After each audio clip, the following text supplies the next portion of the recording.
So today's fly is the Easy Pink Shrimp. I tied this fly at the Malin and Green tying event and did it live on Semperfli's Instagram. I'm going to start with a 4mm silver slotted bead on a size 12 full in mill heavy Czech hook, and I'm going to put some flat lead wire onto that. I don't want to come too far down. The idea is just to create a nice little bit of extra weight, but really it's for the body to taper nicely into the bead at the head there.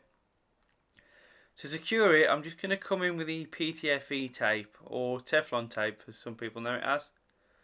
It's just going to create a nice smooth body so the thread doesn't dig into the soft wrapped lead, and it just helps to keep it all in place. Again, I'm just being a little bit conscious and making sure that it stays. It's absolute mare to tear this sometimes. I'm pulling it just so it stays nicely tapered into the bead. The easier I do this section, the easier the whole taper is in the fly towards the end. So thread wise, I'm just going to grab 12-0 Nano silk in black, as always, and I'm just going to wrap down, hideously I might add, but I'm going to wrap down the fly here, well past the end of the tape, and just come round to where the hook starts to bend. Take off the tag and a few more wraps just to cover that cut end. And from here, it really is as simple as using this perfect shrimp wool from Semperfli, and I'm just going to untwine the two strands so it ties in nice and flat, and I'm just going to pinch that in right at the very tips. This way I don't create any unnecessary bulk at the back of the fly.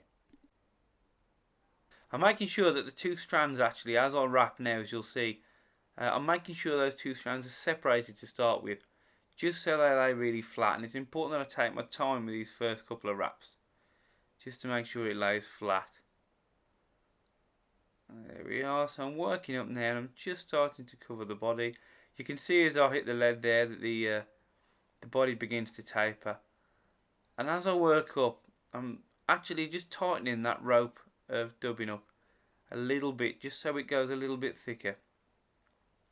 But really it's quite hard to mess this fly up really, because of how simple the material is. I'm just going to tie that in nice and tight near the head of the bead, not leaving much room really, and secure it down with a few wraps. Not worried about any stray fibres or anything else yet. I just want to put the thorax dubbing in, but I'm going to wax the thread first. And it's a nice bright pink synthetic dubbing. This one's from Semperfli's steelhead collection actually. I'll just show you that now. There you are, the nice ice orange down the bottom there. I'm just going to pull a little bit of that out.